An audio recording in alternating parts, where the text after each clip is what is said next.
Well, look what we have here. Looks like an F45 in the post-BN merger era, hauling a coal train. Hi, this is Burr Stewart, and welcome to another episode in my Model Railroad Operations video series. Today we're going to be looking at not only this coal train, also some great switching with bangs, and some steam power, doing some switching with a unit grain train.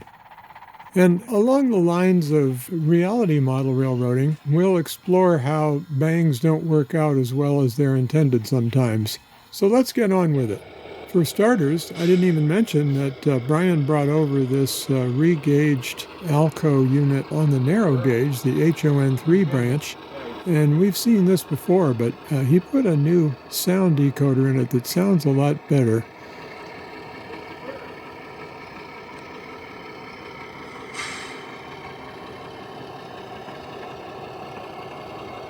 I'm letting you listen to it.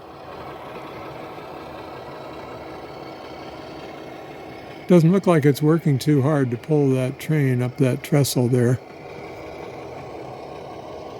That's Glacier Peak in the background, which is a classic volcanic peak in the Cascade Mountains in Washington State.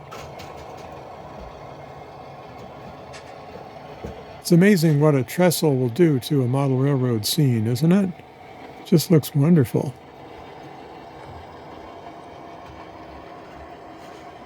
I showed you this in a recent video on a different day, but I couldn't resist watching it one more time. Getting the train going around the curve there near the backdrop. You don't have to have much width to have a pretty cool model railroad scene.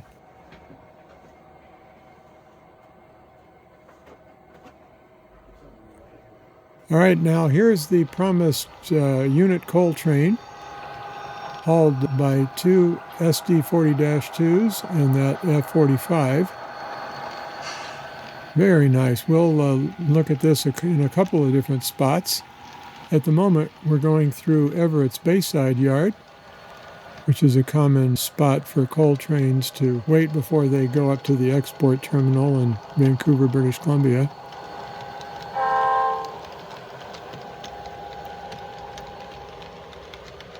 This is down below the same spot we just watched the narrow gauge on, if you recognize it. See, there's that trestle in the upper right.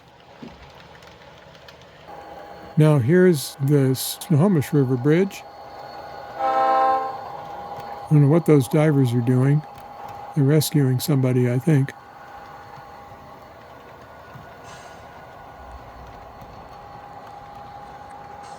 And I'm backing up a little bit so you can see an overall view of this part of the layout.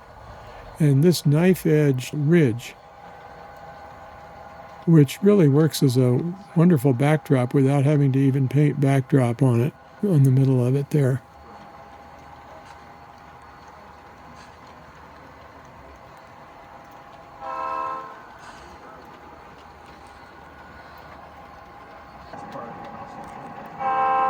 Now we're crossing the Stillaguamish River.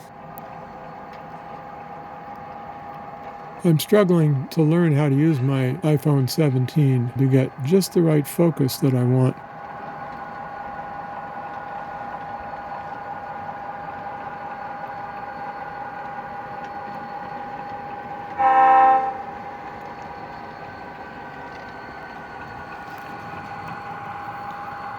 This is an Athearn Genesis unit on the head end and two ScaleTrains SD40-2s following. This is an example of reality model railroading because I'm trying to model 1973, but those two SD40-2s were not on the roster until several years later. Now we're coming through the town of Mount Vernon, across the Skagit River Bridge, which we just reinstalled after a plumbing job, and you saw that in a recent video. I'll put a link to it in the chat below as well as on the screen here. Now we get a chance to see that whole unit coal train stretched out on this 2% grade. This is what's called a nolix. We're going from the middle deck to the upper deck without having to use a helix. We're just climbing that grade that you've just been watching. And then in a minute, you'll see the train stretched out over the upper deck.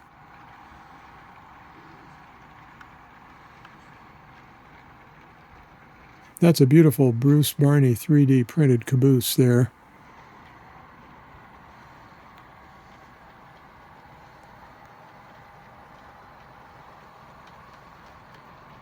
Of course, now the rear end is stretched across the Skagit River Bridge.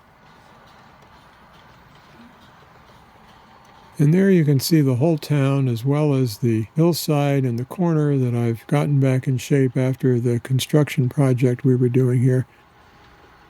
And you can see I'm starting to get the green skirts on as well, down below the layout. We had an interesting electrical issue here, so I didn't get a good shot of the train crossing the Samish River Bridge, but I did pick up the caboose at the end.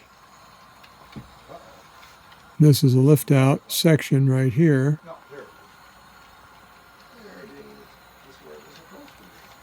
That P on the caboose means it's a pool caboose. It can be used for any crew in any train at any time, rather than being assigned to a specific conductor and crew.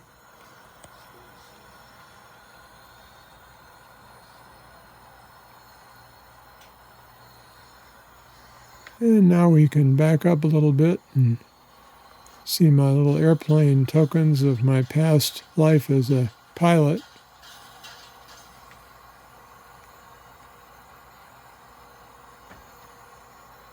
And we can focus in on the yard there, and you can see how the staging tracks on the north end of the railroad are used for that unit coal train.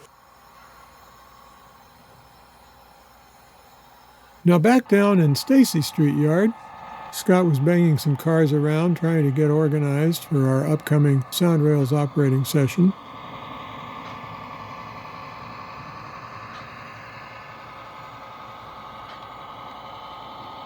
And we're starting to get this part of the layout put back together. You can see we have the Milwaukee car barge there with the tugboat. That's been in storage for a few months, but we haven't got cars in it yet. And whenever I see Scott switching, I think, well, there might be a bang there.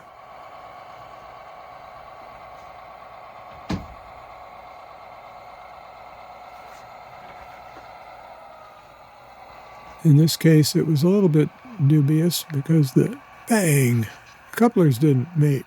You'll see him fix that in a second.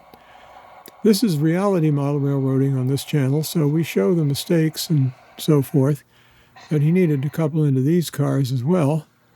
Sounds like the engine stalled there from dirty track. Bang! Nice.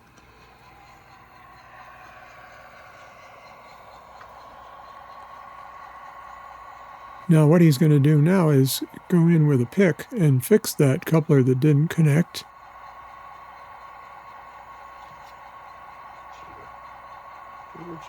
And then he can uncouple the cut and pull away.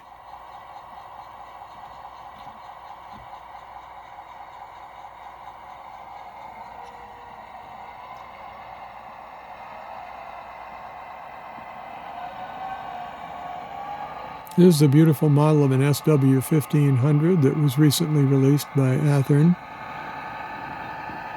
with a tsunami sound decoder in it. And if you thought that was fun, we pulled out the old Great Northern steamer that I have working.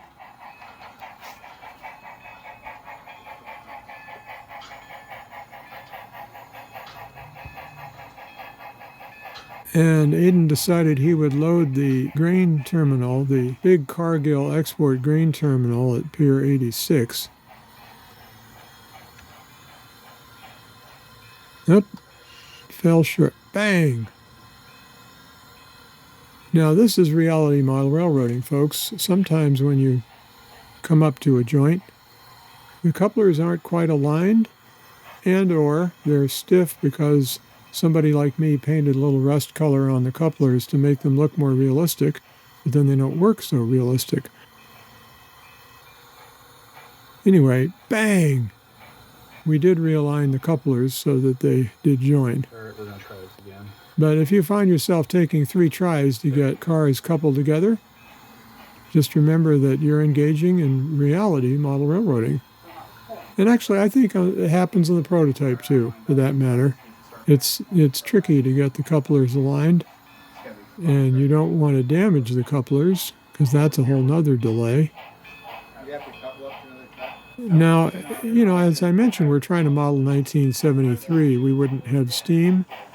But how can you not enjoy steam engines on a model railroad, at least occasionally? One of you pointed out that I have the chuff sound twice as fast as it's supposed to be, and you're absolutely right. And I plan to fix that soon. But even before I fix it, we can still enjoy this. Going through the newly reconstructed downtown Seattle vignette. Scene. Why would I say vignette when I could just say scene? It's human nature to want to be pompous. I guess that's why. Now this is a typical mid-70s unit grain train that would have gone in and out of the Cargill grain terminal. It wouldn't be pulled by a steam engine, but never mind. You will notice that the steam engine is not having any trouble pulling it over the grade between here and the stairwell, which is a good thing. Model steam engines can be pretty powerful. They're heavy and they have a lot of drive wheels.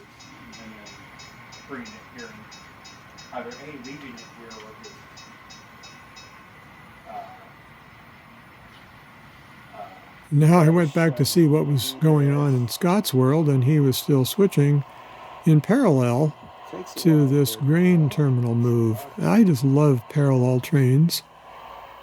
And then he stopped and went the other direction. I guess I love opposing trains as well. In fact, I like all kinds of trains. That's why we have this channel.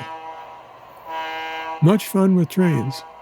And if you're watching it, you probably enjoy trains too. I don't know what it is about us that we like watching trains, but I'm not going to worry about it. You're just going to enjoy it. Here we have a crew member on that switcher who looks a little bored, but it's all right. I'm not bored. So this is the engine terminal in the Stacy Street yard. Not a terminal, but engine siding, spur, whatever you want to call it. They'd do a little minor lube here or something like that. Charge the battery if it needs to be charged. And there's the steam engine. I lost control of the phone there. Oops, here we go. Sometimes we use that Jeep for switching. 682.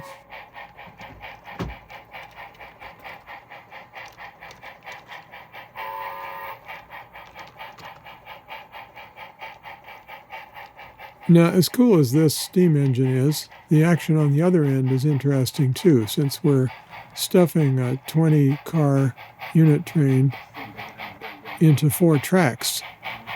If you're interested in this grain terminal, I have some other videos on the channel where I go to the real one. Oops, looks like he ran into a problem there.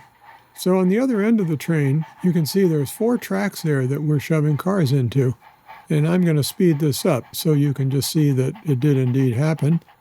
And the main point is that it's a downgrade to the yard there, and this steam engine didn't have any trouble pulling that whole 20-car train in and out. I'm not a fan of the way that Aiden is uncoupling the cars there. I should be using an uncoupling pick. But this is reality model railroading, so what you see is what you get. And using an uncoupling pick has its challenges as well.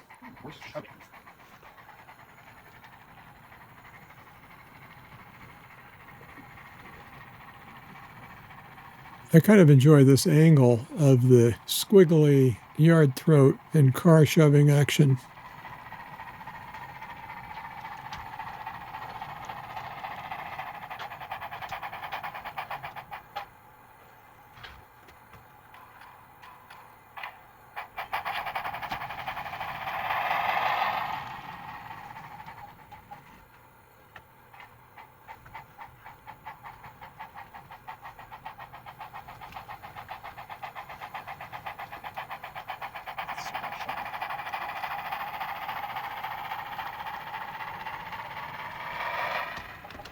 Whoops! He sped up and had a derailment. It'll get you every time. Just keep everything slow.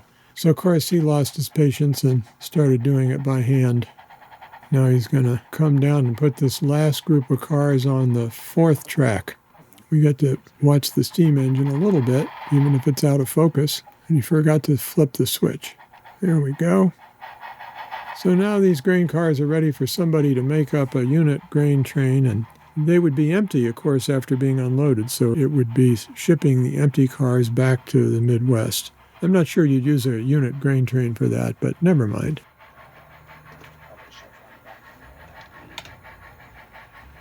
So I hope you've enjoyed this little respite from all the day's worries, and you enjoyed the trains.